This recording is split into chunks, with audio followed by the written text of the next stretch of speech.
ঘরের মেয়ে সাগর পাড়ির গল্পে আপনারা দেখতে পাচ্ছেন আদ্যিতদের বাড়িতে পুজোর ভোগ রান্নার জন্য জিনিয়াকে বলা হয়েছে, কিন্তু সেই পূজার ভোগ রান্না করেছে শুভলক্ষ্মী। আদ্যিতদের বাসায় যে গেস্ট এসেছে তিনি খাবার খেয়ে অনেক প্রশংসা করলো এবং বলল, এরকম ফুড আমি আগে কখনো খাইনি, অনেক দুর্দান্ত, খুব সুন্দর হয়েছে। অন্যদিকে আদ্যিদের ঠাম্মি খিচুড়ি খেয়ে বলল, আমি হরপ করে বলতে পারি এটা শুভলক্ষ্মীর হাতের রান্না। আদ্যিদের কাকিমা বলল, বৌদি তুমি এই খিচুড়িটা খেয়ে দেখো, এটা শুভলক্ষ্মীর হাতের রান্না। তখন গেস্টরা সবাই বলল, তুমি না বলেছিলে তোমার হবু বৌমা রান্না করবে।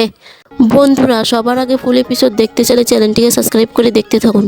তারপর আদ্যিদের মা শুভলক্ষ্মীকে আর জিনিয়াকে বলল, তোমরা দুজনে আমার ঘরে আসো। আদ্যিত অয়নাকে বলল, অয়না আমাকে এক বাটি খিচুড়ি এনে দে। তখন আদ্যিত খিচুড়িটা খেয়ে দেখলো এটা শুভলক্ষ্মীর হাতের রান্না। আদ্যিদের মা জিজ্ঞেস করলো, আসলে পূজার ভোগ কে রান্না করেছে, জিনিয়া না শুভলক্ষ্মী? তখন জিনিয়া বলল, না আন্টি, আমি রান্না করেছি। আদ্যিদের মা শুভলক্ষ্মীকে বলল, তুই অন্তত পূজার ভোগ নিয়ে মিথ্যা বলবি না। তখন শুভলক্ষ্মী বলল, হ্যাঁ কাকিমা, আমি রান্না করেছি। তখন জিনিয়া বলল, সবাই যখন ভালো বলতে শুরু করেছে সেই জন্য ক্রেডিট পাওয়ার জন্য এখন মিথ্যা বলছে। আদ্যিত তখন বলল, মিথ্যা শুভলক্ষ্মী বলছে না, মিথ্যা বলছো তুমি। তখন জিনিয়া বলল, আমি মিথ্যা বলছি না, আমি কত কষ্ট করে হাত পুড়িয়ে তোমাদের জন্য রান্না করলাম। তখন জিনিয়া রেগে ওখান থেকে চলে গেল। আর আদ্যিত শুভলক্ষ্মীকে বলল, আমি তোমার কাছ থেকে এটা আশা করিনি, তুমি যে কখনো মিথ্যা বলবে। আমি তোমাকে অনেক বিশ্বাস করি, ভরসা করি, নিজের পরিবারের থেকেও আমি তোমাকে বিশ্বাস করি। তখন শুভলক্ষ্মী বলল, আমি তো খারাপ কিছু করিনি, আমি ভালোর জন্য করেছি, যাতে খাবার খেয়ে সবাই একটু ভালো বলে, যাতে এই বাড়ির মান মর্যাদা ভালো থাকে। এটা এমন দোষের কি? কথা বলে শুভলক্ষ্মী সেখান থেকে চলে গেল। অন্যদিকে নিউ ইয়র্কের গেস্ট শুভলক্ষ্মীকে আদ্যিদের হবু বউ মনে করে তার হাতে গিফট দিল। তখন সবাই অবাক হলো এবং অয়না মনে মনে বলল, দেখ জিনিয়ার মুখটার দিকে একবার। তখন জিনিয়ার মা বলল, না না, আপনি ভুল করছেন, ও আদ্যিদের হবু বউ নয়, এই আমার ডটার, এই হচ্ছে আদ্যিদের হবু বউ জিনিয়া।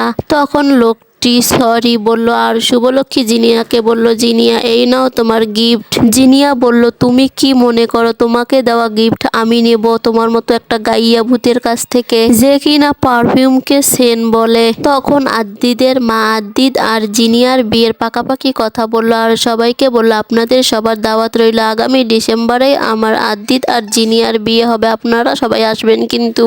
আদ্যিদের মা বলল, এ বাড়িতে কার কতটা জায়গা সেটা শুভলক্ষ্মী ভালো করেই জানে।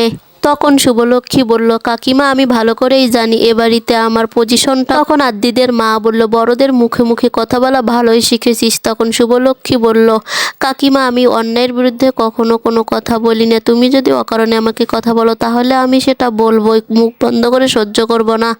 কথা বলে শুভলক্ষ্মী সেখান থেকে চলে গেল। আদ্যিত শুভলক্ষ্মীকে বলল, আমি তোমাকে একটা জিনিস দেব বলে ঠিক করেছি, তুমি কি আমার কাছ থেকে জিনিসটা নেবে? তখন শুভলক্ষ্মী বলল, তোমার কাছ থেকে আমার কোনো জিনিস পাওয়ার নেই। আদ্যিত শুভলক্ষ্মীকে বলল, তুমি যদি এই পারফিউমটা তোমার কাছে রাখো তাহলে আমি অনেক খুশি হব। তখন শুভলক্ষ্মী বলল, না আমি এসব কিছু ব্যবহার করি না, তাই এটা নেওয়ার প্রয়োজনও মনে করি না। তুমি যদি আমাকে সত্যিই কিছু দিতে চাও তাহলে আমাদের বাড়ি ফেরার ব্যবস্থা করে দাও, তাড়াতাড়ি পাসপোর্টের ব্যবস্থা করো।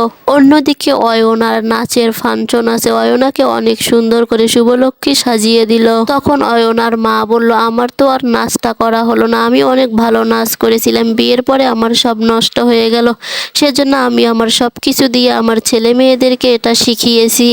তারপর সেখানে আদ্যিত আসলো। অয়না বলল, আদ্যিত দা জিনিয়া যাবে না? তখন বলল, ও তো যাওয়ার কথা আছে, একবার ফোন করে দেখি। জিনিয়া আদ্যিতকে মিথ্যা বলল যে আমার অনেক শরীর খারাপ, আমি ফাংশনে যেতে পাবো না। তখন আদ্যিত বলল, আচ্ছা ঠিক আছে। তারপর জিনিয়া তার বন্ধুদের সঙ্গে পার্টিতে গেল আর বলল, আমি ওই আদ্যিতকে অনেক বোকা বানিয়েছি। বন্ধুরা, এরপরে কি ঘটলো তা দেখার জন্য আমাদের চ্যানেলের সাথে থাকুন।